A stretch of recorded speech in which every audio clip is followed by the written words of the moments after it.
ભારતીય નાગરિક માટે આધાર દસ્તાવેજો અને પાન કાર્ડના મહત્વથી સારી રીતે વાકેફ હોવા જ જોઈએ. તમારે તાજેતરના વર્ષોમાં બંનેને જોડવા સંબંધિત તમામ સરકારી માર્ગદર્શિકાઓથી વાકેફ હોવું જોઈએ. બંને સરકારી દસ્તાવેજો તમારી ઓળખ તરીકે ઓળખાય છે.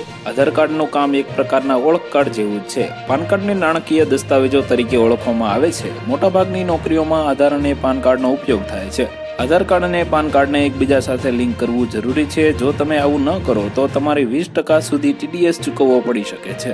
આ સિવાય જો તમે ઘર અથવા એપાર્ટમેન્ટ ખરીદવાનો વિચાર કરી રહ્યા હોય તો જો બંને વચ્ચે કોઈ સંબંધ ન હોય તો તમારા માટે મુશ્કેલીઓ વધી શકે છે. આવકવેરાના નવા નિયમો અનુસાર પાન આધાર કાર્ડને લિંક કરવું જરૂરી છે. જો તમે આમ નહીં કરો તો તમારે ભારે ટેક્સ ચૂકવવો પડી શકે છે. તો વધુ માહિતી મેળવવા માટે ચેનલ સાથે જોડાયેલા રહો. વિડીયો પસંદ આવે તો લાઈક કરી દેજો. ચેનલમાં નવા છો તો સબસ્ક્રાઇબ કરી દેજો.